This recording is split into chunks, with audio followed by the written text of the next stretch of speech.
Hey guys. Hey. A new friend today. Yes. I'm so excited and so honored, genuinely. Thank you so much for having me. Very special. We're so happy to have you. Thanks. How do we know Tara? Why did we ask her to be on the podcast? I will answer my own question. Tara went to school with us. We all were in the same musical theater class at Elon University, unrelated to Elon Musk. Yes. I must point that out. Yes. All in the same class. What did we do there at Elon, you guys? What was our major? Musical theater, baby. Tara, do you want to introduce yourself to the pod? Who are you? Yeah, I'm doing so good. I'm so grateful to be here. My name is Tara Willey. I am friends with Noelle and Pete from Elon, and I am a Brooklyn-based artist, writer, actor, and multi-hyphenate artist. I'm a painter. I have a blog called Soul Pie, which has now turned into my LLC, which is crazy.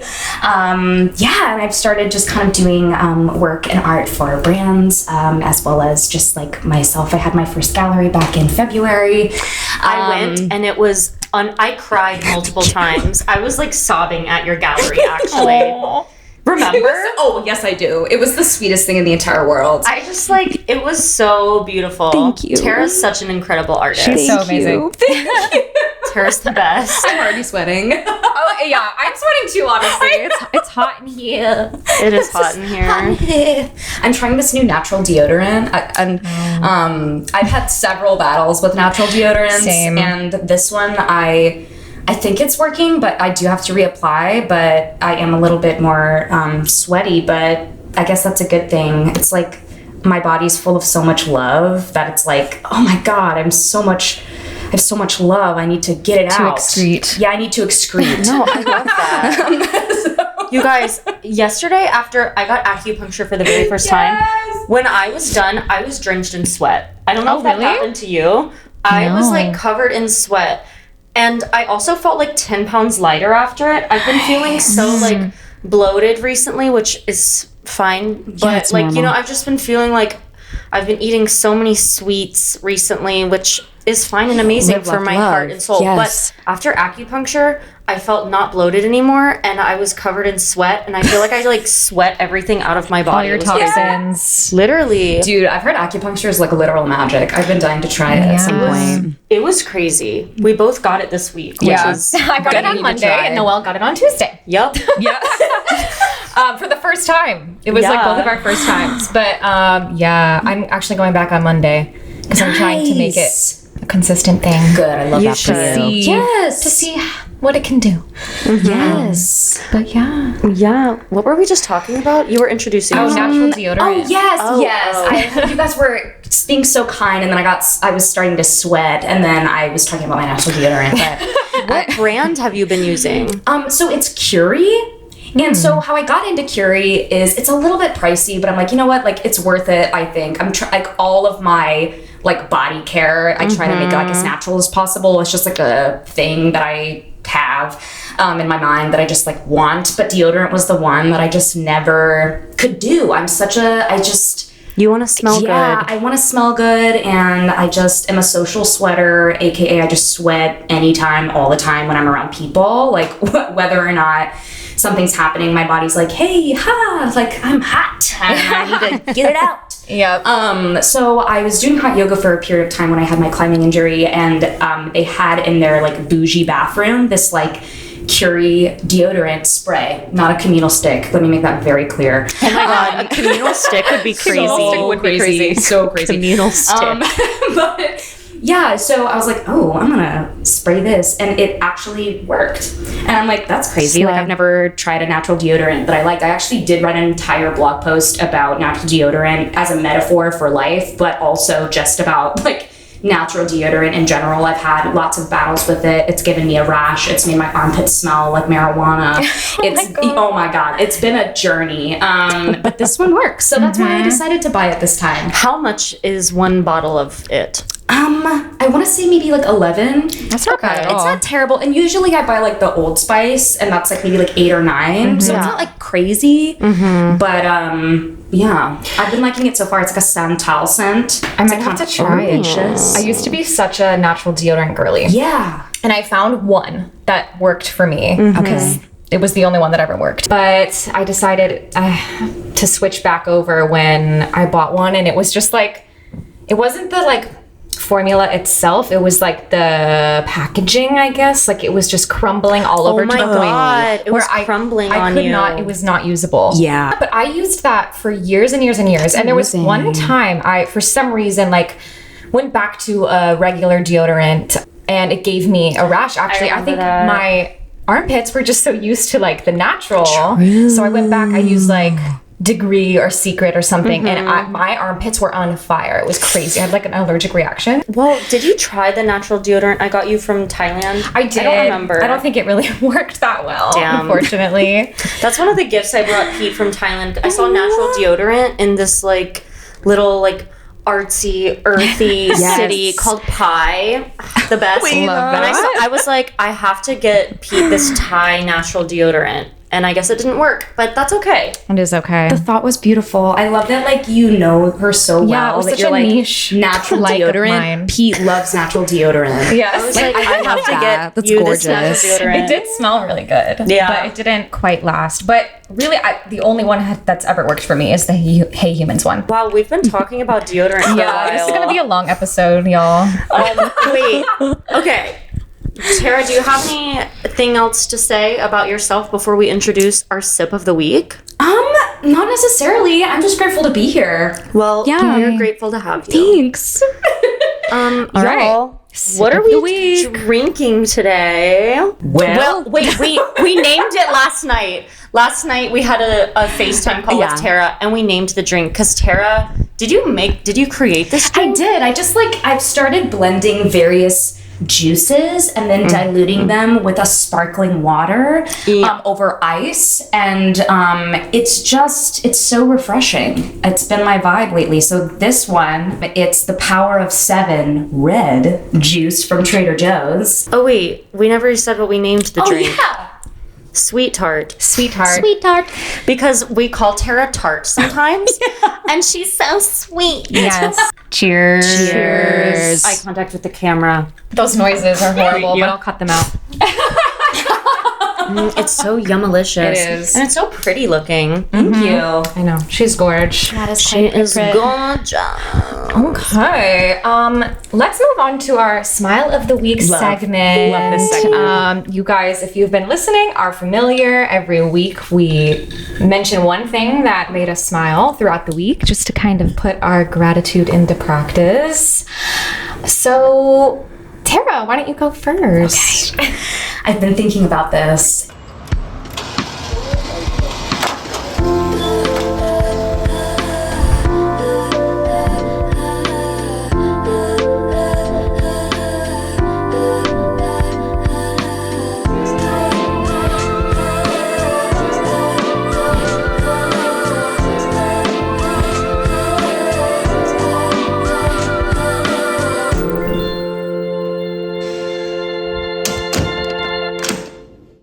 You know Sherlock Bones. For those of you that don't know Sherlock Bones is my son, my dog. I was taking him to the park on Sunday, and Sherlock Bones has a dog park bully. Terrible. It's actually like really bad. Like, it's actually like pretty tough. So it's this dog named Bella, of all things. No offense to any Bellas out there. I just have a bad connotation with Bella because this dog is so mean. She has attacked Sherlock, like bit him like 2 times. The owners, this is a good thing. This story gets better. This is your smile of the week. This is my smile. This is your frown of the week, it sounds like. It is not. I'm about to turn that frown upside down for y'all. So we walk into the dog park, and lo and behold, there's Bella with her owner. So we're minding our own business. We walk in the dog park, and Sherlock just wants to play ball. That's all he wants to do. He doesn't really engage with Bella anymore. Like he used to, like, just to defend himself or, like, prove, like, hey, like, don't mess with me. Because Bella's big. Sherlock's, like, 37 pounds. Bella's probably, like, 80 to 100 pounds. Like, big dog. Oh, my God. Big bully. Yeah, big bully. And so I am trying to, like, insert myself in between the two of them. The owner is just sitting on the bench, not doing anything. Like, they're just, like, calling her name, but they're not, like, doing anything. Oh, and so eventually, like, it gets broken up, and, like, I just keep taking Sherlock. Sherlock only engaged to, like, defend himself, but we just keep walking. And so then we're just there to play ball. That's all he wants to do. So he's, like, playing ball. We're throwing the ball, and he loves to catch the ball. He likes to show off. And so I threw this big sweeping throw all the way across the field with our little, like, thrower tool, and it, like, bounces, and guys, right in front of Bella, he makes this, like, sick Air Bud level leaping catch. It was amazing. It was gorgeous. And after he catches it, so what he does oftentimes when he catches a ball is he'll, like, instead of coming straight back, he'll literally make, like, a big loop and, like, prance. Like, his posture's different and his legs go higher. He's like, yeah, like, I just caught that. And that is so cute. He pranced and got within maybe, like, 1 or 2 feet of Bella and just, like, looked at her with the ball in his mouth and then ran back to me. I'm like, that's right. I was like, you don't engage. You don't bully her back. Like, you just shine, baby boy. Wait, you shine. You catch that ball and you come back to your mom. And he didn't engage with her. He didn't. Yeah, it was that's just incredible. It was amazing. I was like, you be the bigger person. Wait, yeah, I'm so proud of Sherlock Bones. I'm so proud of him too. Wait, that's amazing. Yeah. Actually, proud mom moment. Yeah, that's right, Bella. That's right, Bella. Yeah, you can't catch a ball like that. No, you can't. Be the bigger person. Yeah, be the bigger person. Wait, I love that. Right. I love that smile. Yeah, so I'm like, proud of you. His recall's amazing too. Like, if he ever goes in that direction, he'll just listen to me and, like, turn right back around. So he doesn't. He's done engaging with her. Good. He was a shining star. I love that. Wow, so that's my smile of the week. I love that. I love that. Yeah, that's amazing. Mom moment. Wow, I'm so proud. I'm proud. I loved that. That was such a great smile. Thanks. That's so cute. I love that. Okay. Noelle? Should I go next? Sure, let's go down the line. Okay, my smile, not to toot my own horn, y'all, but my smile is that I learned this week that I'm pretty darn good at arranging flowers. Hell yeah. I did this. You did that? Yeah. Low-key, yeah. Our colors for the podcast are pink and blue. We also have these stickers with our logo. If you can't see them, they just say it's our logo on so stickers. Cute. Shout out to Matt Wagner, our graphic designer. You're the best. But yeah, I made a couple of arrangements for the party. I made this pink and blue one for Take It Home. So and pretty. We put the little sticker in there too. So I learned that I can arrange flowers into a lovely, beautiful bouquet. And I didn't know that I was capable of doing that. I love that. So I'm gonna catch me, like, all the time now. Yeah. We're gonna have some nice arrangements around the apartment. I love that. I will benefit. And you will benefit. We both will. So New talent unlocked. Come on. new talent unlocked for real. I had love no that. idea I could do that. So that's my smile. Yay. Yay, I love that one. Love that smile. Thanks, guys. Good smile. What is your smile, Peedledee? Okay, mine is, we kind of talked about it earlier, but I'm going to talk a little bit about my acupuncture session because that was my smile. I had been wanting to try it for a while because I get really bad headaches pretty often, and also I have endometriosis, which we'll probably do a whole episode on because it was quite the journey. I just have, like, a lot of hormonal issues. And I went to this place. yes, we love that. And that's your smile. And that's my smile. You have a lot of hormonal issues. Yep. Okay, just kidding. Continue. No, so my friends at work have been recommending acupuncture to me for the longest time, but it was kind of one of those things where I was just like, yeah, I want to try it, but never, like, took the initiative to do it.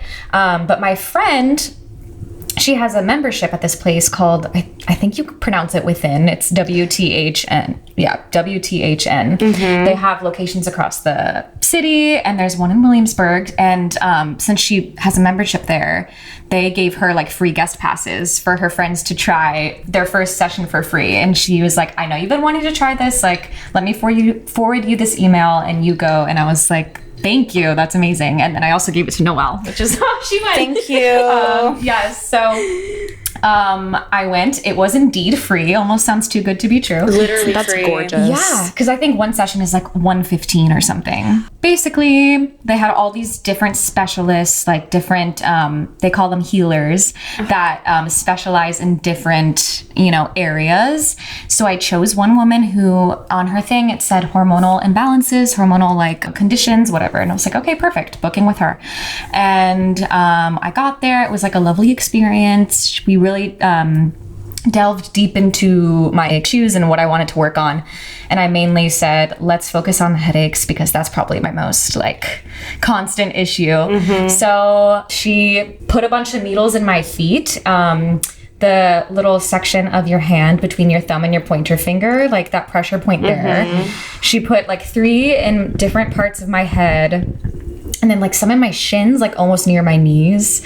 And then they like put headphones on you and they play a sound bath and they give you an eye mask and you just lay there for 40 minutes. And it was very relaxing. I actually I got a little like nervous halfway through because I started experiencing like kind of intense pain in my head during it. Aching pains that it was kind of like moving through my head. And I was like, am I supposed to be feeling this? Because I didn't have a headache this morning. But I kind of just decided to let it happen. And I really do think something was releasing in me, or like something was moving through me, because she came back when my session was over, took the needles out, and then the pain went away. So I really feel like it was unlocking something. And she did say like acupuncture is one of those things that works.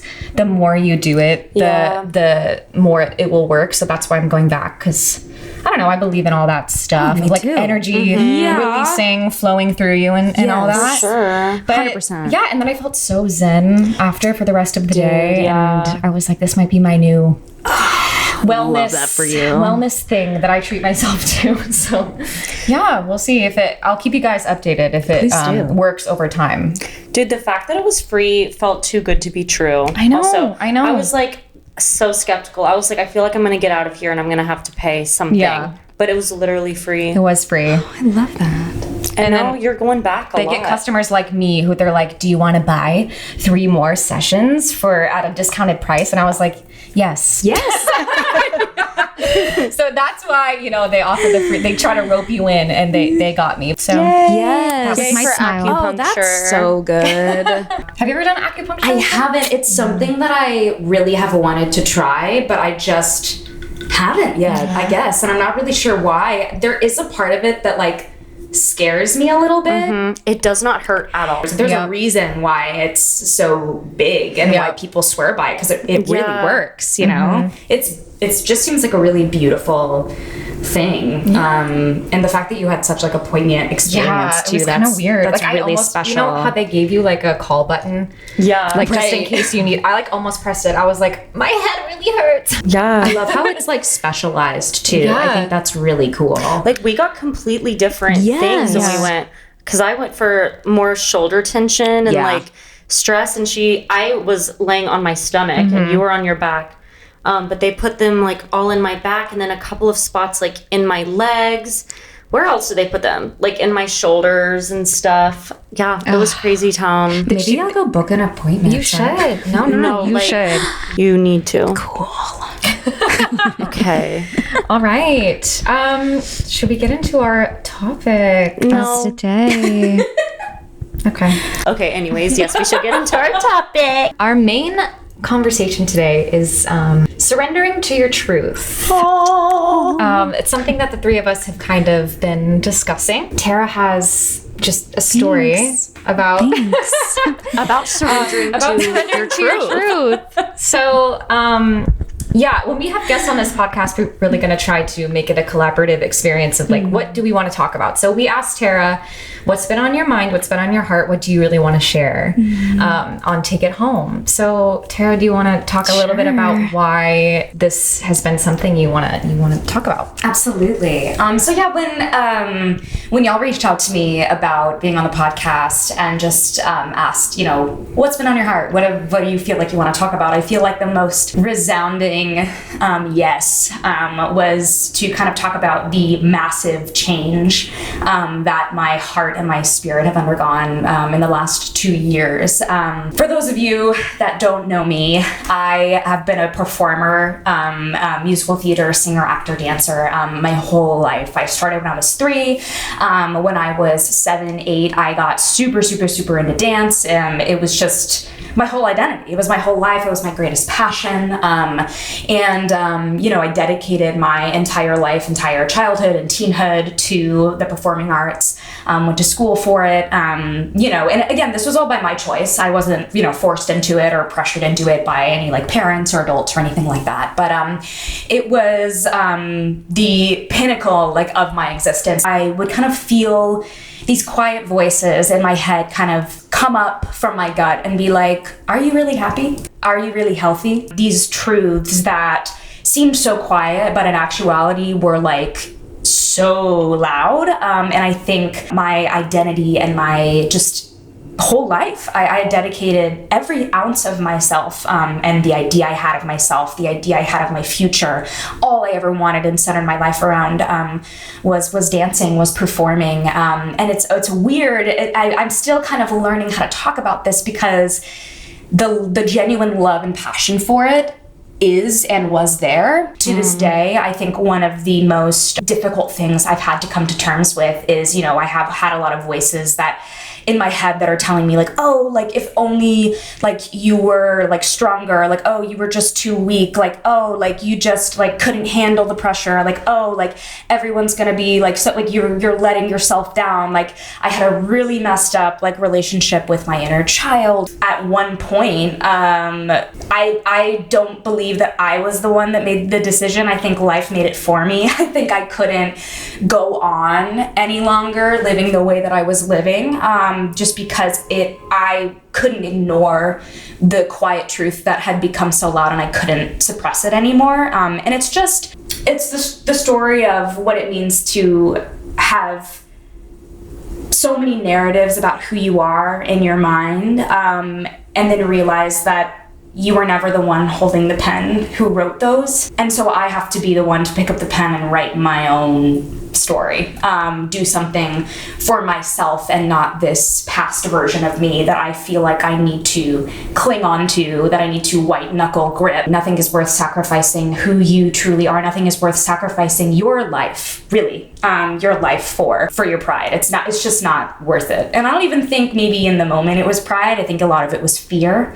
I was making a lot of decisions made out of fear, out of guilt, out of shame. And I feel like in the last 2 years, I've really actually like gotten my life back. It's been the most terrifying, painful, gut-wrenching journey, and yet it is the best thing that has ever happened to me. And I think that happened when I finally allowed myself to surrender to what I always knew to be true, but was just too scared to face. I will say, being someone who's like, we've both known you for a long time. Yeah. I don't mean this in any kind of offensive way. Nope, but no offense taken. For a really long time, you were very mentally not good. Yeah. Like Tara was like... I was unwell. Like very unwell, which like I've been there before too, so no judgment, but you were just all the time like the most anxious. You were like depressed. A little ball of anxiety and depression, and that's so okay. I feel like so much of our friendship was for so long was us always having venting sessions. It was like, can we hang out and literally vent about our lives, which was also just a lot of college in general. Like I feel like everyone was just so stressed out, like, and it's just been so amazing seeing you these past couple of years just really come into yourself, and you just seem so much happier and brighter. I feel like when we hang out, it's never a venting session anymore. It's like the opposite. Yeah. I feel like we have like such enlightened conversations now. What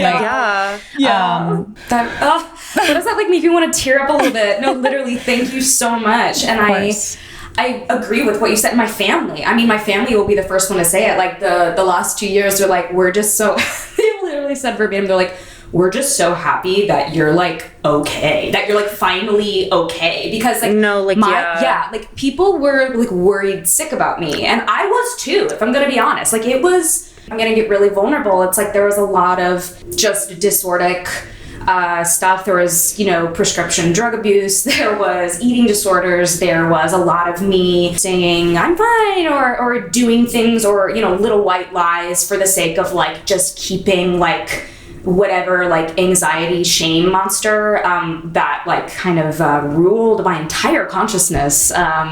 And I think what happened 2 years ago, so I have an incredible boyfriend. His name is Nate. Shout out Nate. Nate's the GOAT. And we've been together for 5 years now. And we met in 2020 working at a Trader Joe's, which is crazy and really on brand. And so my anxiety really like peaked when I was with him. That sounds like bad, but it's because he was a mirror to every single part of me that needed to change. Not because he tried to change me, but because he loved me in such a genuine way that his love tried to take up all the space that shame had taken up for so long. I had so many beliefs about myself. I was bullied really bad in middle school and early high school. Not great. And just in my childhood too, I was kind of maybe put on this pedestal. I had a lot of pressure on my shoulders as a young child that is kind of not normal, and I just didn't know how to cope with a lot of it. And I thankfully had a very wonderful support system. My family is fantastic, but there was too much damage already done mentally. And I think I'll never forget, I was really in this spiral of comparison and jealousy and self-sabotage and a version of myself that I completely hold accountable. And I remember there was a day where I was apologizing to him for maybe, not being the kindest or not being the best partner. I was saying, I'm so sorry, I'm not the girl that you started dating. Like, I don't know who this is right now. Like, I just felt like an absolute monster. It was it was about 7 or 8 months of just like every day it felt like I was dying. Like, I don't even know. Like, I really don't even know. I was like, if this isn't the lowest low, like I really don't know what else there is. Like, it was just the hardest point of time in my life. And he cut me off and he's like, Tara, he's like, I need you to stop with the guilt and the shame shit. And he's like, because what it is, it's a distraction. And I'm like, what do you mean? He's like, your guilt and your shame are a distraction from what it really is that you're dealing with. What is that? And I was like, whoa, mic drop. And then we were at Trader Joe's, by the way. I was in my art dungeon. This was when Nate still worked there. Nate doesn't work at Trader Joe's anymore, but I was still like in my little art dungeon doing my art thing, and then he left. And then I remember like sitting there, it was 2 hours until my lunch break, and I go up and it just like literally hit me across the side of the face. Like, oh my God, like you truly and wholly do not believe that you are worthy of being loved. Just as you are, aside from what you do, aside from how you look. My values were in all of the wrong places. And not because I was intentionally trying to put them there, but because this world, I don't know. It's just crazy how all of that really transformed. It was like 7 or 8 months of like a lot of, I don't know how I'm going to get through life. I don't know how I'm going to get through my day. I don't know. Like I remember calling my mom one day and being like, I feel like a sinking ship that's like dragging everything and everyone I love down with me. And like, I don't know what I'm going to do. And then I found Lady Cymbalta.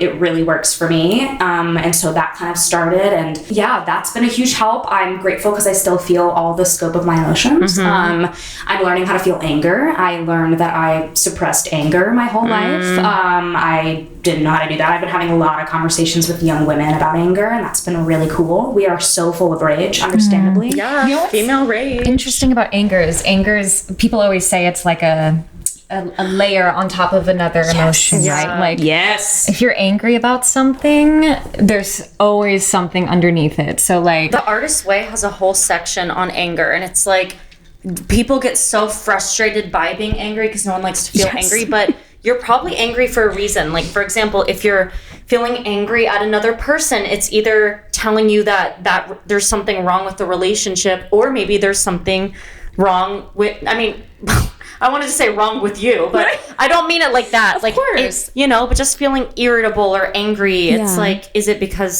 someone else is mistreating me, or is it because of some insecurity I have? Like, why am I angry? Yeah. Right. And I think we are all full of a little bit of rage, because women are also just taught to push those emotions down, because we're supposed to be sweet. Yeah. Generational stuff too. Absolutely. Just like generations and generations of the heaviness that we carry through life as well. And like breaking through that. Absolutely. Crazy. And like you're saying, curiosity I found because as I was like spiraling, tail spinning for 7 months, on top of that, I had a lot of guilt, obviously, for like how I was acting and like how I was treating Nate and like how, and so granted, like I was always accountable. I would like go to him and be like, that was really messed up. Like, I'm so sorry. Like that's, the only way that things got better is when I had to be compassionate with myself, because if there's anything I've learned, change doesn't come from hating or bullying yourself into that change. Like I had to mess up. And I mean, this took months, years, honestly. I had to mess up and learn to forgive myself, because Nate was like, I've already forgiven you. You need to forgive yourself. And then I would just like chain spiral, which would only then make things worse. So like curiosity is the best tool, or like allowing yourself, like when you're feeling an emotion that just feels so icky. It's like with anger, I find your anger is actually the part of you that loves you so much. It's defending you. Yes. Like, it's just it's crazy. It's kind of crazy when you think about it that way. It really is. Yeah. It really is like the movie Inside Out. Like, all of your emotional parts. Like, so good. They're just like wanting to be heard, and then when you give them space to be heard, like, one of my least favorite emotions in the world is jealousy. I hate jealousy. It feels disgusting in my body. I hate it. And so, like, if and when I feel jealous, I have to take a breath, and instead of demonizing the jealousy, I have to be like, hey, like, what's going on here? Like, why do you feel this way? Like, okay, I understand why you're feeling that way. That's human. All right, cool, you're allowed. It'll pass. And then it does. Like, it's so counterintuitive, and I was one of those people too, like, I've had several therapists at a time, and they would all say stuff like that to me, like, you need to have a healthier relationship with your emotions. Like, that's your, like, number one problem. Like, and I'm like, oh, or like when people are like, you are not your thoughts. I'm like, yeah, right, okay. Like, I would always like roll my eyes at that shit. And then it's like, it just took years because I fully did not believe I was capable. Also, I know like you and you've learned a lot through dating Nate about yourself. And I think some of that is, we've talked a lot about we've talked a lot about relationship OCD and stuff, and I feel like, for example, if you're waking up one day and you're just feeling irritable for no reason, maybe it has nothing to do with Nate, but you wake up and you're not feeling like, I'm next to Nate and everything's perfect because of Nate, then you can start questioning and being like, why am I not feeling obsessed with him right now? Why am I in a bad mood? Oh God, that means that this relationship isn't right. Yeah. When really, like, we're not supposed to feel happy about anything all the time. No, even it's impossible. Like in life, like, friends we have who are like on Broadway and that was their dream, like, don't feel like going to work sometimes. Yes. And that's life. It is. You can't be happy all the time. And honestly, the bad times make the good ones even better. That's right. Mm-hmm. Also, I do want to take a moment to shout out anxiety and depression meds. Yes. Because you mentioned earlier that you were on a medication that did not work for you for a while. No. And I remember for a long time it made you completely shut off to the idea of any kind of other medicines. Yep. I know other people who have experienced that as well. I was lucky because the first anxiety medicine I ever tried actually did work for me, but I was expecting to have to go through an entire journey of like, oh, this one didn't work, let me try another one. Oh, this one didn't work. I was like, expecting the worst, and that does happen for some people. But I will say, if you try medicine and it doesn't work for you, you can try another one. Just because you try one medicine and it makes you feel awful doesn't mean that the next one you try won't cure you. Like, Absolutely. Hey, Prozac, that's what I take right now. Shout out to you because you are the best and you cured me. I don't know how I lived life without medication. Dude, same. When you have a sick brain, you gotta take medicine for it. You do, and that's the thing too. Like, I will be on Cymbalta till the day I die. Like, And again, it's like everyone has a different journey with their medication, and that's totally okay and personal to everyone. But for myself personally, like it has made such a difference in my life. And it's like my dad says, you know, he's like, okay, like you take, you know, a medication for like a physical ailment, like you'll take a medication for like a brain ailment, you know what I mean? And also I think going on medication, I'm not crazy. Yeah. It's a chemical, like I have a chemical thing happening. And when those shift, like it changed my entire outlook, like on who I was as a person, because I felt insane. Like I felt inherently broken. I'm just like crazy all the time. And then I was like, oh wait, I'm not crazy or broken. Like I have a little fixing in my brain. Right. Yep.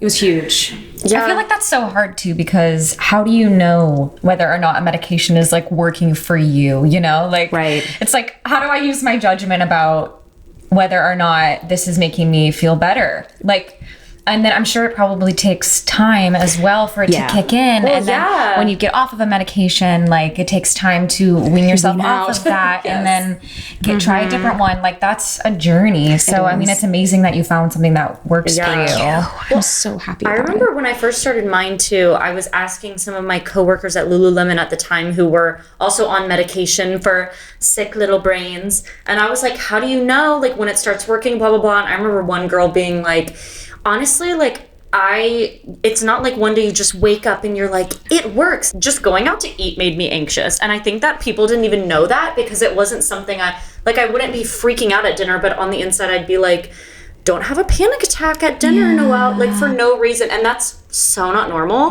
The fuck. And I was experiencing that low key for like a long time. And so I just remember, it wasn't like suddenly I just felt like, wow, I'm not anxious. I just remember I had lots of moments like that where like a couple months after starting, I'd be out at dinner with my friends and I'd be like, wait, I haven't thought about anxiety a single time. Like I'm just living life. And I feel like that's how I kind of knew. It didn't feel like it changed my body or mind completely. It just kind of felt like I don't know. I hate the stigma around medication. I feel it's like, people take Tylenol. Well, I mean, there's a lot happening with Tylenol right now, apparently. So fucking stupid. Insane. Anyways, which is okay. Also fucked up because, not to get political, we can cut this out if we don't want to talk about politics on air if anyone's uncomfortable, but Trump is talking about how pregnant women shouldn't take Tylenol because it can cause autism in their babies, when Tylenol is the only safe painkiller. I mean, I might be wrong. I'm not a scientist or whatever, but it's known for being one of the only safe, like, painkillers for women to take when they're pregnant. Of course. And Trump said something too, like, you just gotta tough it out while you're pregnant. Oh my God. This man has never had a period cramp. This man. I'm gonna. Like, you try being pregnant. Right, I've never been pregnant. No, I need you to listen to that thing he said. It's all, like, there's no studies that prove that Tylenol causes autism. To tough it out, you try growing a literal child in your body for 9 months. The things that women deal with. I mean, I've never even been pregnant, okay? And you've dealt with serious pain. So much. Yeah. Yeah. I don't know. I could. It's just laughable. Yeah, it's actually kind of crazy. No, it's insane.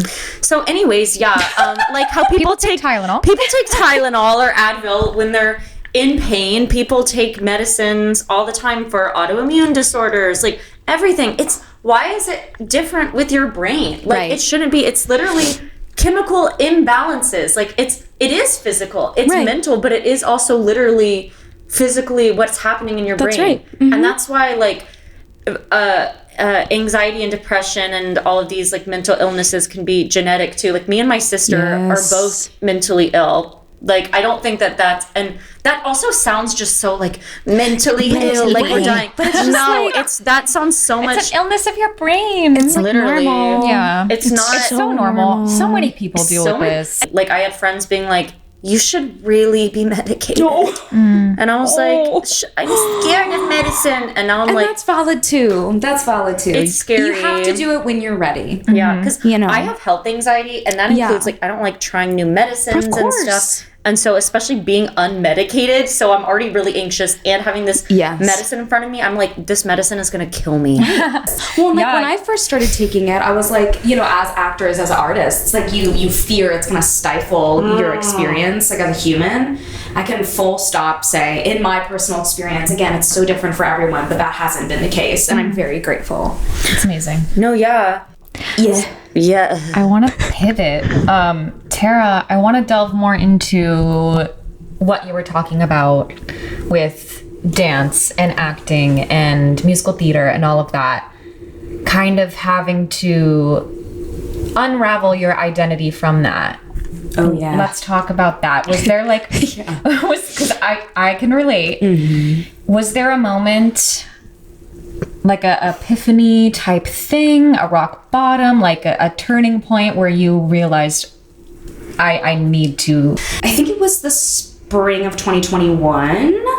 Spring or summer of 2021. I remember, you know, because we were sent home from school in March of 2020, and you know, I had been we'd all been grinding, you know, at theater school for 4 years, and like I remember even freshman year, like going to a yoga class second semester freshman year and calling my mom and just being like, I'm here for musical theater and something about it just feels wrong and I don't know why, and it feels really terrifying to say this.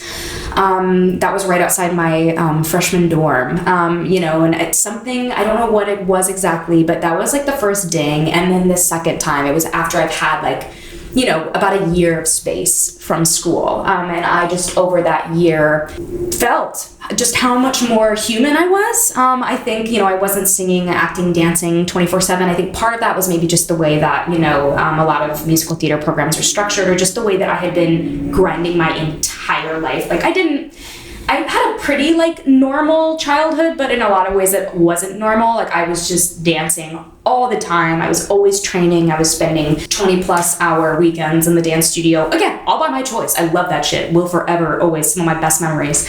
But you know, it was just my entire life. And I would always say, oh, I want to be doing this till I'm in a wheelchair, or, you know, it was my heart. And my goal had always been to be on Broadway, you know, and I would always say like, oh, this is another thing that was something I ignored, but always looking back was like, there you go, there's another clue.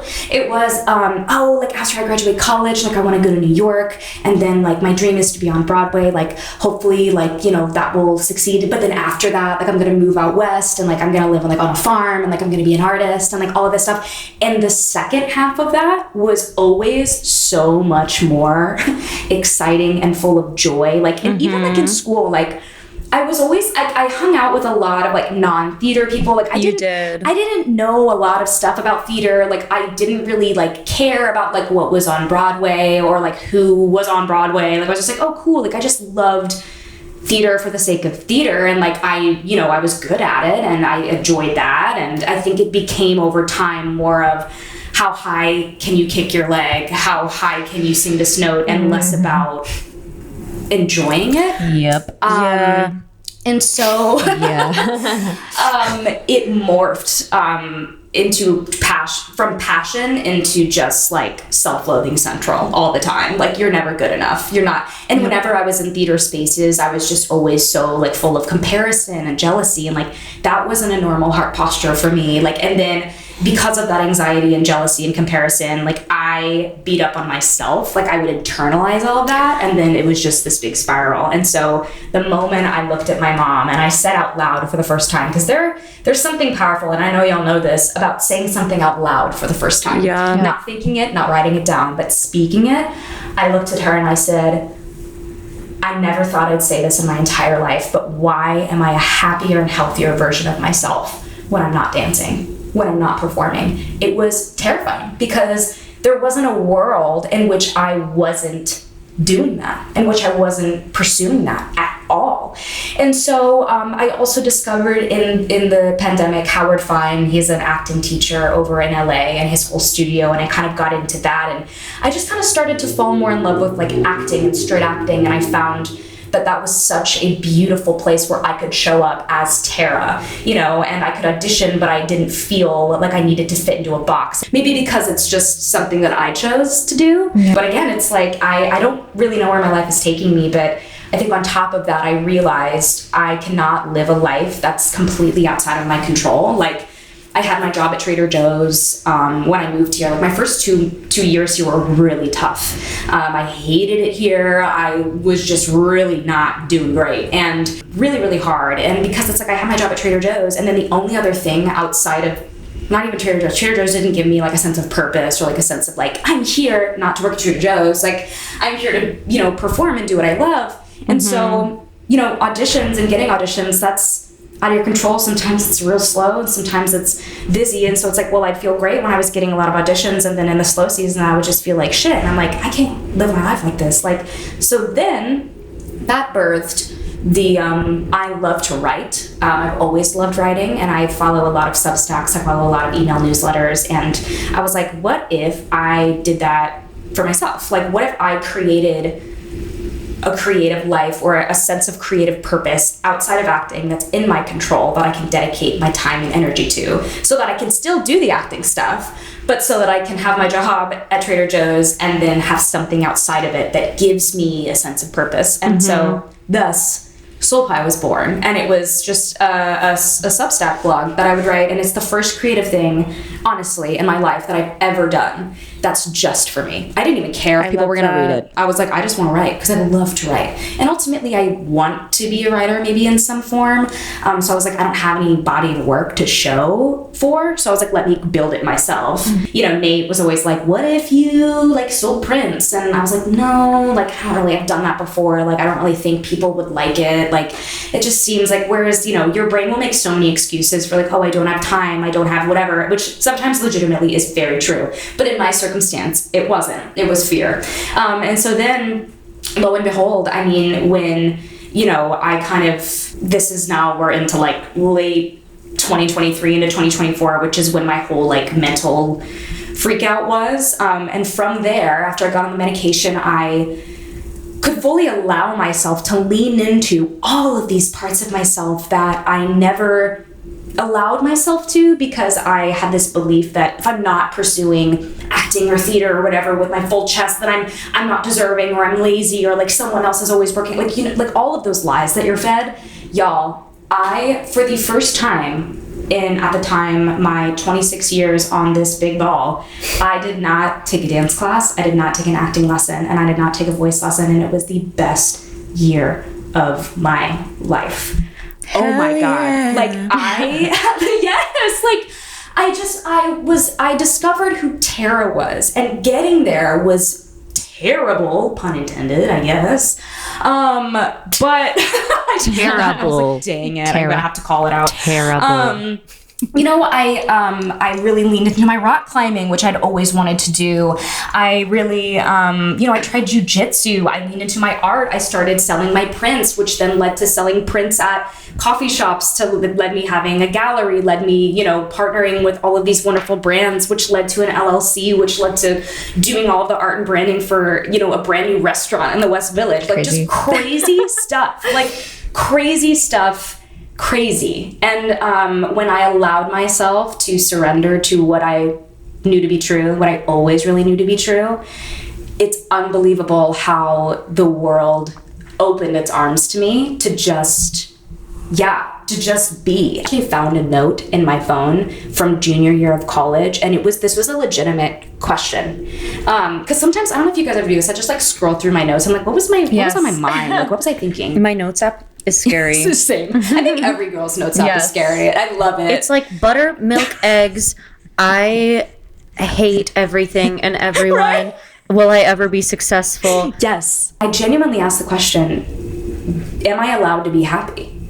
Because it felt like under no circumstance was that achievable, because my brain was always like, you need to do this different, you need to do more of this, you need to do less of this, you're to this, you're to that, and I just saw that and I was like, oh my God, you can't mess your life up. You make a decision, you lean into what's bringing you curiosity and joy, and it doesn't say anything about your character. Me choosing to pivot from musical theater, I still have my moments where I'm like, but I can quickly kind of walk my way through them of hey, that wasn't your path and it's okay. It doesn't mean that you're a failure. It doesn't mean that you're not who your younger version of yourself wanted you to be. In fact, it's pretty impossible because 8-year-old Tara didn't know what existing as an adult in the world really is like. It's an unrealistic thing to compare your life to, is like what your inner child or like what your past self wanted. That's so true. Yeah. In no world would 8-year-old Tara know like what it's like. You know what I mean? And so I had all these, thoughts of like feeling like I was letting myself down or that I was a failure or that I'm so thankful I am not the person that I wished to be. Like, I am so thankful I'm not the version of myself I wanted to be. Because again, just continuing to pursue something that ultimately didn't feel true to me would have led me down a really, really dark path. And it already was. It already has. Like I mentioned, just a lot of harmful stuff. Nothing was worth that. Yeah. I think a lot of musical theater too can be I don't know if I should say that. Well, okay, so I'm still pursuing musical theater, as is Pete, but I think back in college and high school, I was very like, this is my path. I go to a good musical theater school. Right. And then I do summer stock during the summers. Yeah. For those of you who don't know musical theater, summer stock is essentially going off and doing professional theater during the summer. Yeah. And normally it pays like $300 a week or maybe less. I mean, there are some like good theaters, like the Muni, which you have worked at a lot. You have a history with the Muni. She was a Muni teen. There's just different kinds of musicals and opportunities. Like, and me and Pete talk about this a lot. We're still pursuing it, but we've become way more selective, which like maybe some people would say that that's crazy because like I don't have a very big musical theater resume. And like a lot of people would say like, you should build that. And then that's how you get to Broadway. But I'm like, I'm not really in the mood to do a show that wouldn't bring me fulfillment or joy. Mm-hmm. Like and that includes Broadway too. Like why don't I just like, I enjoy living in New York City and hanging out with my friends. Like, and then there are some shows and contracts that like really do appeal to me where I'm like, ooh, I'm gonna audition for that because I want to do that. But I just don't want to audition for the things that we're told we have to audition for because we do musical theater and you have to audition for everything and every opportunity is a gift. It's like, bruh, no, it's not. Yeah. I think there's something inherent about musical theater or even dance too, like especially dance, just that world and being in a BFA program and all of that, whether they mean to or not, but it kind of strips you of your individuality. Yeah. And wants to make you this. I mean, even Elon wasn't even like the extreme of this, which is what's crazy. Yes. Is like Elon was known for not doing that. Yeah, the opposite of that. Elon even like, I don't know, accepted a variety of different kind. Like we did have like a more, I don't know, less cookie cutter image. But even there, like I just feel, because I don't think it was the school necessarily. I think it's the nature of musical theater. Agreed. It's like you want to be, oh, I'm so perfect for this role or this role. And I've always felt like where I don't align with that is I don't feel like so much this thing or so much this thing. Like I feel, I don't know, I feel the same. And I feel like you are the same way. So I don't know, being in the program where you're just taught, like you were saying, like this is how you do it and this is going to be the next step and whatever. It's, I don't know, it can be exhausting. And when things don't go that way or it doesn't feel like that's what you want to do, it's like, what am I doing wrong? Like, why do I? And the whole narrative of like, if you could imagine yourself doing anything else, then don't do musical theater. I'm like, what do you mean? So this has to be my entire life. This has to be my entire identity. If I can't imagine myself enjoying or pursuing anything else, then I shouldn't be doing this career. Like, yes, I know it's hard, but why can't I also be a human outside of it? Right. And that's what I'm doing. And I'm very proud of that. Like, yes, you should I've loosened my grip so much on like what I thought my life would look like or what the steps, would be to get there, or like let go of when it's going to happen or how that's going to look for me. And I'm being way more selective about projects that excite me. Like, why do I have to go and audition for everything just because I haven't, been on Broadway yet? Why does someone who has been on Broadway get to be selective about their career? I think we're living, breathing examples of like artists who have made lives for themselves that work for them. That's why I've started A Night of New Works. My cabaret series, because it's still musical theater, but I'm like, I love the new original stuff. Like, there's so many jukebox musicals out there, which I have opinions on. There's some jukebox musicals that I love. They're fun. I think they're there for a reason. However, I do think that there's a lot of newer work that's not getting put out there, because sometimes jukebox musicals make the money because the tourists come to New York and want to see the shows where they already know all of the music songs. But I have so many incredible composer and writer friends who are writing all this new. Oh my God, I'm just gonna shout out Emma Ashford real quick. She has literally, every time I see her, I'm like, when's your musical going to Broadway? Like, she has this musical. It was originally called Heartbeats. Now I think it's called Miss America. She changed. It's about a world where women have to, if they want to get an abortion and people find out, they get in trouble, and then they're forced to like go to a prison where they're kept pregnant and then have to carry their baby to term. But it sounds like, but it's also so funny in a lot of ways. And it's like, I saw it, the reading of it, I was sobbing. Oh my God. The music is so good. It's like one of the best shows ever. And I'm like, we need this right now. Why isn't this on Broadway? I know. So anyways, Emma's always in A Night of New Works, because I just think she's amazing and so smart. She's my twin. Things like that. Like, I'm like, I want to do a show like that. And then that's why I started A Night of New Works. I was like, there's so much cool new shit that's meaningful, and people that I know are writing stuff that, you know, is new and unique to them. And we see so much, like, why are people singing Katy Perry on Broadway? Yeah, I know. I might need to cut that out, but also it's genuine. Broadway and I auditioned for that stuff too. You know what? If I booked that, I'm sure I would love to be in a Broadway show.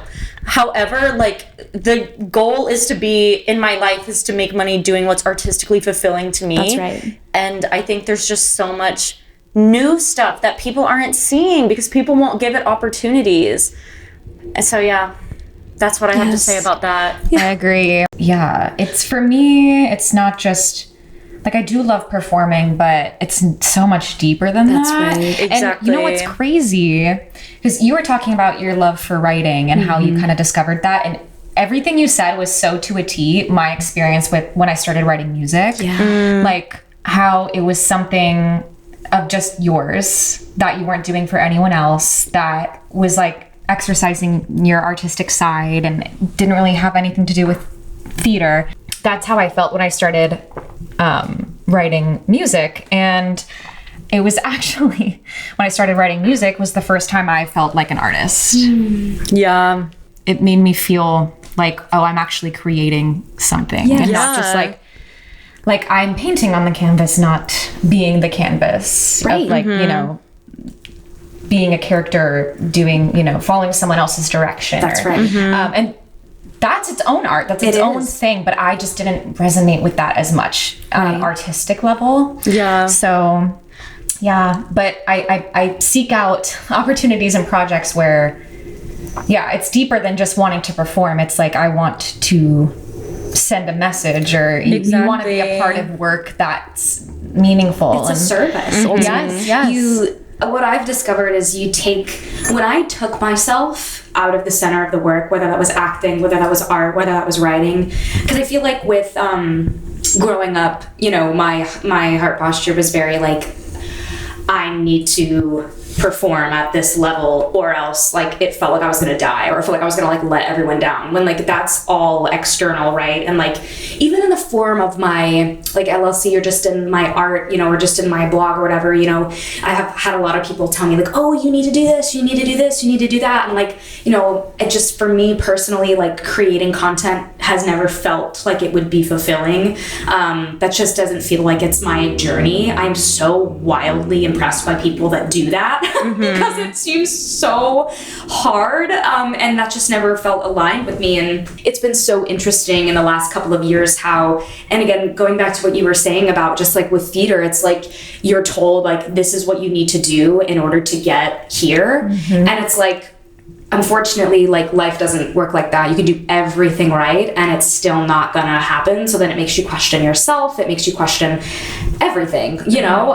And with this, it's like I found desperation or a sense of like, I need to do this, or this is the right way, or, you know, even advice. Like, I think people always have good intentions most of the time with advice, but you really have to just take it with a grain of salt. I had a lot of people telling me, oh, you need to do this, you need to do that, and like none of it felt fully like authentic to me. And so there was a part of my brain that was like, like people are telling you need to do this, like do it. And then I was like, but that feels exhausting, that doesn't feel authentic. And if there's anything I've learned in the past 3-4 years, it's if you do something from a place that doesn't feel true to you, it's not going to give you the results that you want. So and which kind of then leads me into the point of, I think for a long time I felt that my art or just kind of like my style was like too niche, or like too, I don't know, like with social media and just everything being so accessible, which is gorgeous in so many ways. And also it makes things a lot more saturated. It's harder to stand out, right? Yeah. And so it's like you're thinking like, how do I stand out? And it's just like, again, if there's anything I've learned, it's like you have to trust that what you're offering in itself is enough, and like leaning into your own way of doing things, taking advice, taking, you know, what works for you and leaving what doesn't, but like knowing that like all of the noise, all of the external, like you need to, you know, doesn't always apply. Like it doesn't have to be true for you if it's not true for you. Yeah. I feel like people can always sense authenticity. Yes. And that's what people are drawn to.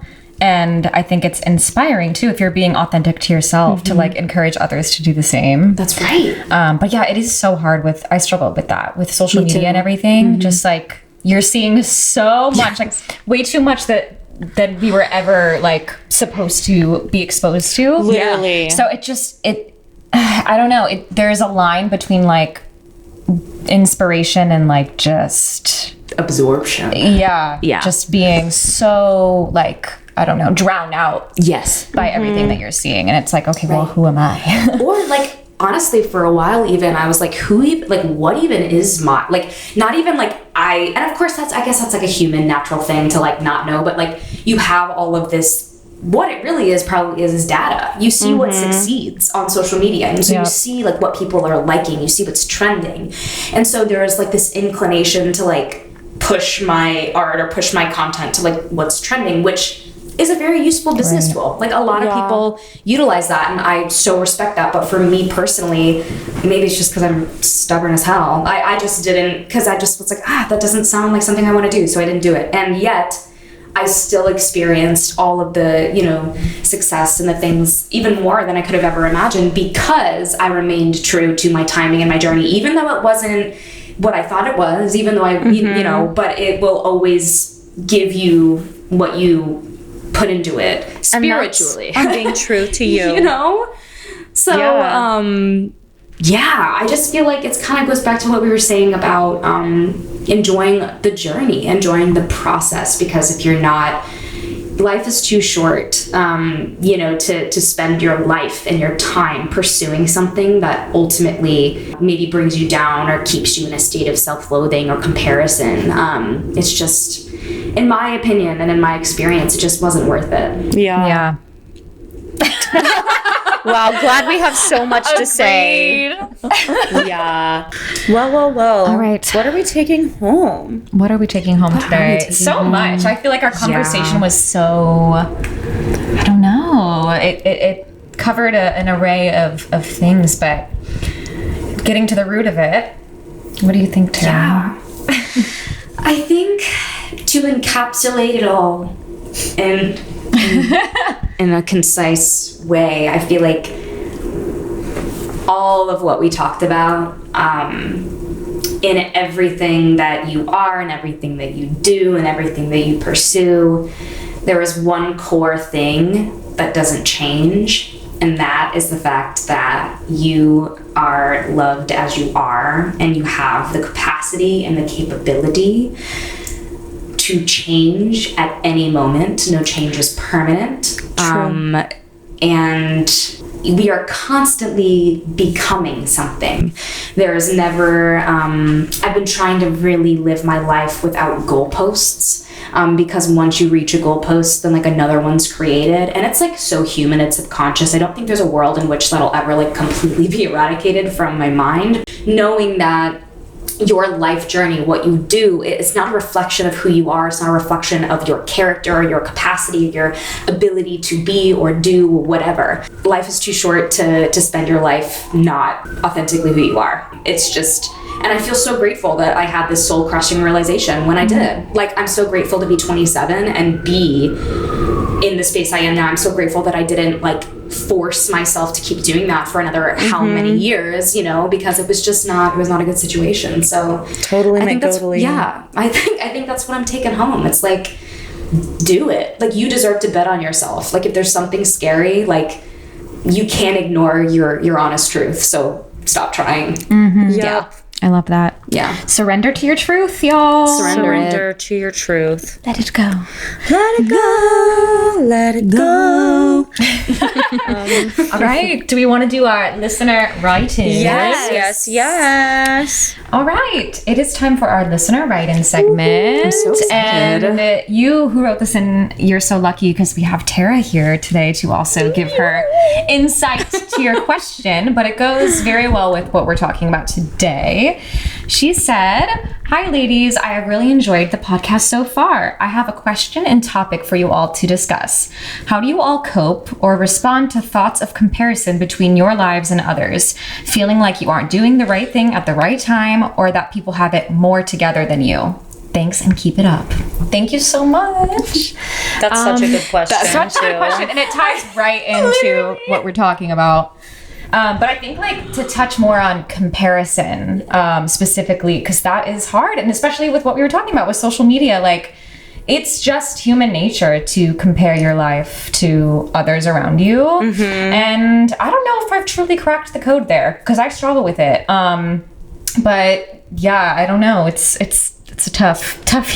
Well, one, I think just putting things into perspective, like, you know, someone may look like they have their life completely together on social media. Especially on social media. And whatnot, but they could be really struggling with something personal at home or whatever. They might have a cool career, whatever that means, but they might not be happy in it, or they might be struggling with friendship or relationship. So I think just knowing that nobody's life is perfect. But also, I really do believe you're not in control of so many parts of your life, but there are some things you are in control of, and that's like, you know, building community, getting hobbies. Like, there are ways, I think just the more you love yourself and take care of yourself, the less you compare yourself to others, because you're bringing yourself joy. Sometimes you just have to do that yourself. And that is my response for now. I think something that I try to remember is cliche, but there is one you. No one else in the world is you, or is going to be able to bring the same things to this world that you do. And you can try, like, you know, you can find inspiration in others, but you're never going to be, like, if you're comparing yourself to one specific person or their life or whatever, you're never going to be them. You just aren't. So I think focusing on becoming the best version of yourself, emphasizing on your strengths and things, is something that I try to keep in mind. It's like, no one is me. No one can be me better than I can. So I might as well just like lean into who I am and be the best version of that, and like show up as myself rather than trying to be any other one person, because I'm not going to be that person ever. Today you are you. That's truer than true. There's no one alive who is youer than Is you. that Dr. Seuss? Yeah. Okay, Tara, do you have a response? He was talking about. Yes. So I totally agree with both of the things that you've said. Comparison is something that I deeply struggle with my whole life, and like still do. And it even like came up during that like rough period I was talking about my relationship with Nate. Like that was a big thing where I was constantly like, oh my God. And so kind of like I was talking about earlier, when you experience those feelings of comparison that might then lead to insecurity or jealousy, instead of being like, oh my God, like this is scary, like what am I feeling? Be like, oh my God, this is okay, I'm feeling this. Like, what am I getting curious about the feeling? Or like when you are allowed, much like P was saying, you are inherently going to compare yourself to people. It's subconscious. When you look at someone, your brain forms a judgment of them or forms an opinion of them before you even, it's just the human brain, so it's natural. I like to, again, like Noelle was saying, I almost like envision my life like little cups, right? There's like a career cup, there's a relationship cup, there's a friendship cup, there's like a hobbies cup. And I try to keep the cups as even as possible. And then there are some times where like one cup's way higher than another, or maybe all of them are empty. And so it's like really, again, pouring into yourself, focusing on yourself, or like, maybe there's a day where you're like not feeling so hot. And again, also knowing that like, you're a human being. Like there are gonna be days where you don't feel so hot, and that's okay. I think there's this expectation where we're like always supposed to feel like we're like on fucking top of it all the time, whether it's like aesthetically or like in our careers or like in our lives. And like, it's just not a realistic expectation. And so like when I find myself caught up in comparison, I just have to take a breath and be like, okay, maybe you're feeling this way right now, but this doesn't speak on your character. This doesn't speak on your ability to change. This is uncomfortable. What is that discomfort telling me? Oh, if I'm comparing myself or, to this person in this way, what is that telling me about how I'm feeling about this certain thing, and how can I motivate myself to get there? So it again comes from a more compassionate place than a more like hateful place, or like I need to change. It's like, I want to change. Ultimately, change is due to a compassion and a love for yourself, or at least that's always the goal.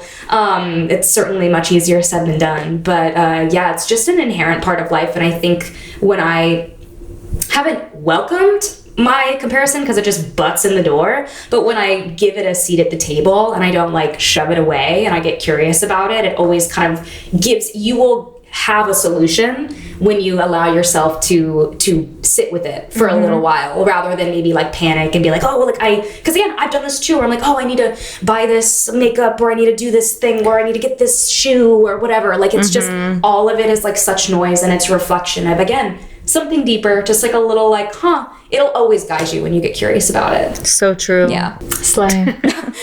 Is that it? Have we taken it home? We have taken it home. Damn. Tara, where can people find you? Oh my God.